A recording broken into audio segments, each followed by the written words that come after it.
Oke, kembali lagi bersama saya Riko 21 Motovlog. Hari ini kita berada di Museum Kapal Samudra Raksa yang berada di Candi Borobudur. Kabarnya dahulu kapal ini sudah sampai ke Afrika, salah satu peninggalan sejarah. Kita akan bertanya-tanya apa saja keunikan kapal ini, kapan terbentuknya. Nah, baiklah, sekarang kita tanya-tanya tentang kapal ini, keunikan kapal ini kepada salah satu penjaga di museum ini.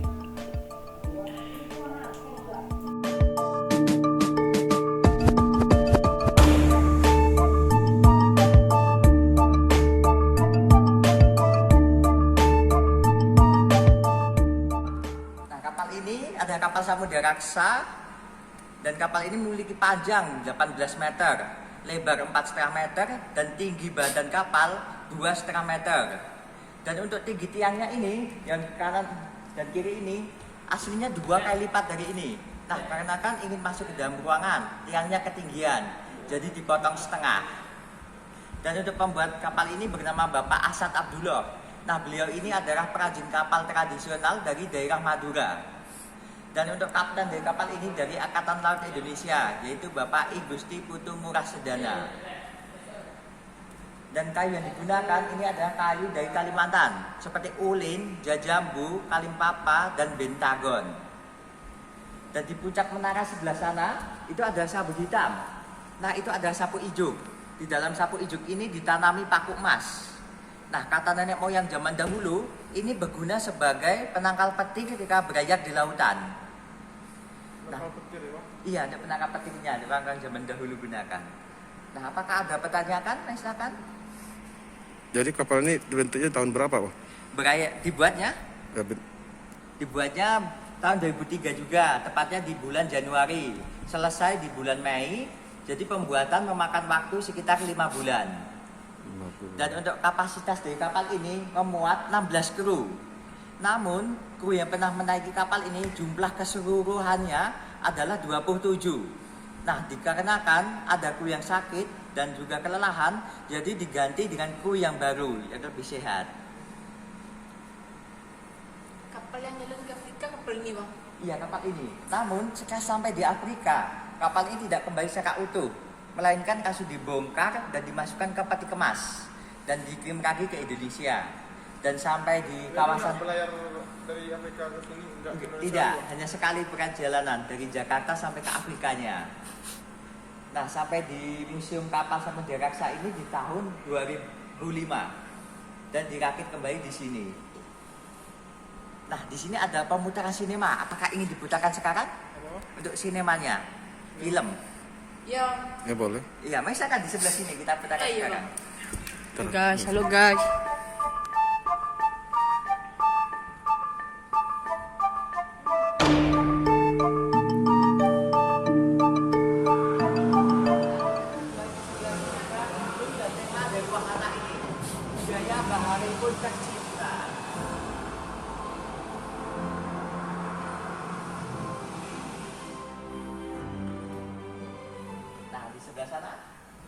Di sebelah sana adalah Kakai Panangkaran, raja kedua dari Mataram kuno atau Mataram Buddha.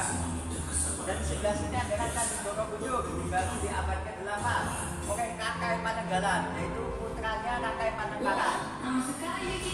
Dan di sebelah sana ada Raka, yang adalah tokoh utama dari animasi Samudra Raksa. Dia ini tidak masuk dalam sejarah.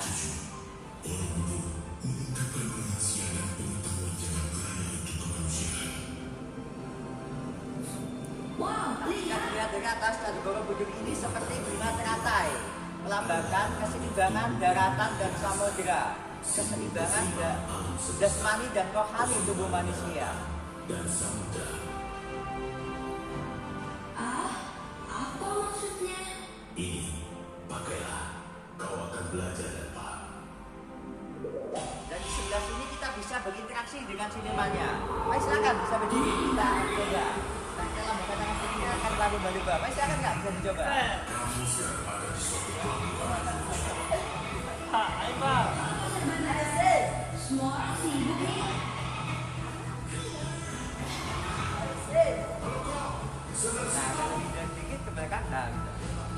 Mau apa itu?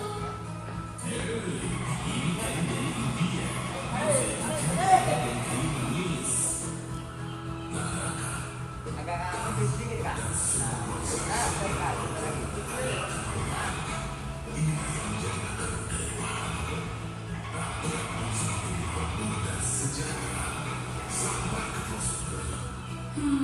Benarkah? Lihat ya. Dan ini juga bisa seperti tadi. Kalau di sini kuahnya adalah sayur-sayuran. Maksudnya apa? Semuanya terlihat. Nah, misalkan mau coba. Kelihatan senang ya? Maharaja Raka Panandaran bisa menjaga kemakmuran dan melindungi kami dari orang-orang jahat. Oh, pantesan. Mari, Pak.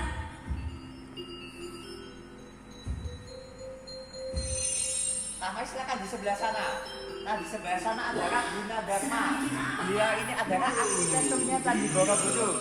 Beliau ini membangun Candi Borobudur menggunakan sekitar 22 juta balok batu. Jadi batu-batu ini disusun seperti puzzle. Susun ada batu penguncinya supaya kuat dan kokoh. Setelah batu ini disusun dan menjadi tembok, nah baru dipahat.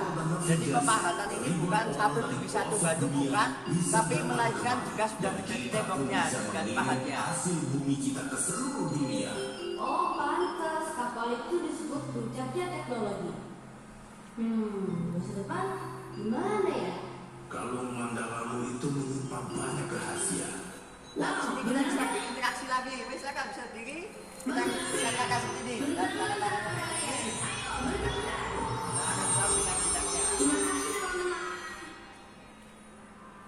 Nah, di sebelah sini adalah Musliyo. Beliau ini adalah maharaja dari Mataram abad ke-10. Terkenal akan pemindahan kerajaan dari Jawa Tengah ke Jawa Timur. Dikarenakan di Jawa Tengah kerajaan mengalami krisis. Gunung Merapi meletus begitu hebat. Jadi mau tidak mau kerajaan harus dipindahkan ke wilayah Jawa Timur. Nah, ini adalah animasi dari kapal Samudra Raksa. Berbentuk kepala angsa dengan paku emas di dalamnya. Oh, jadi ini pakai emas ya, Bang? Ya, itu wujudnya jika dilihat dari dekat. Untuk menentukan arah, kapal berlayar Nah, itu ada di arah angin yang orang zaman dahulu gunakan. yang berubah arah 6 bulan sekali.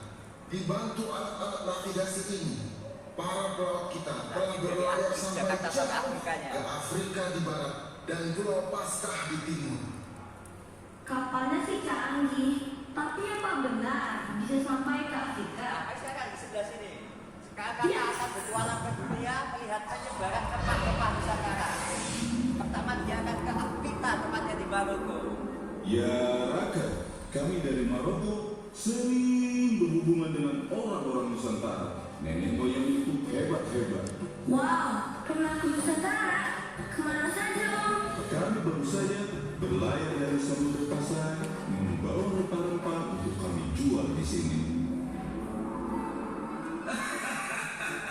Rempah-rempah ini berasal dari Cina. Memangnya Cina penghasil rempah-rempah? Kamu pengen tahu? Susuri saja jalur sutera itu sampai ke negeri Cina. Berangkat!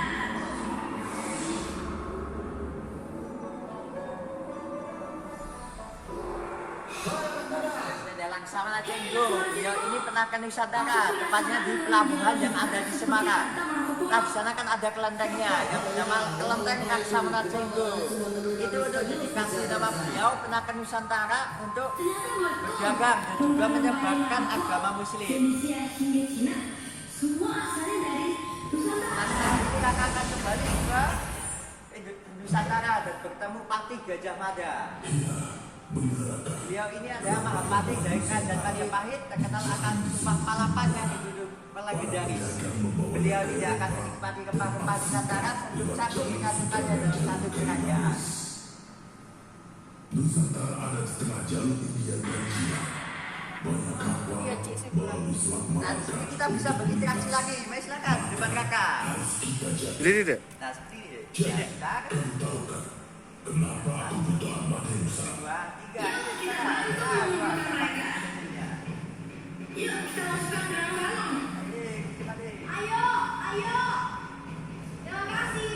Nah, sekarang kita akan masuk ke masa penjajahan, di mana bangsa Eropa mulai datang ke Nusantara awalnya untuk berdagang. Tapi lama-kelamaan niat mereka pun berubah dari berdagang ke penjajahan. Nah, berdasarkan zaman Hayati, beliau adalah laksamana perempuan pertama dari Aceh. Rempah-rempah makin langka dan mahal. Bangsa Eropa pun menempuh jalur lain, jalur Atlantik. Mereka berebut rempah di Nusantara dengan armada kapal perang. Kekuatan maritim Nusantara hancur dan rakyat Nusantara pun masuk ke pedalaman, Bangsa Nusantara dijajah berabad-abad. hingga akhirnya Hingga kita bisa merdeka dan lahirlah suatu bangsa yang baru lagi, yaitu adalah bangsa Indonesia, dikreasikan oleh Bung Karno dan Bung Hatta. Museum menonton filmnya Saksanya.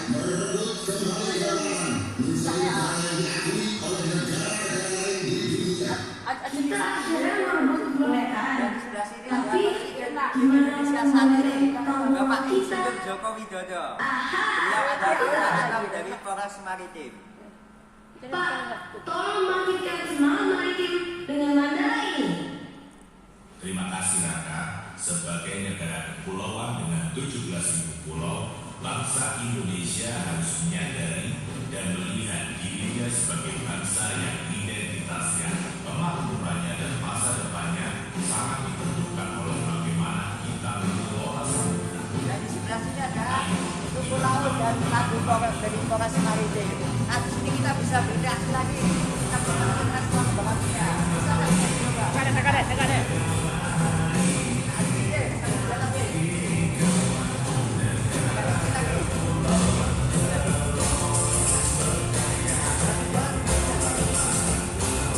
Bagi rakyat Indonesia.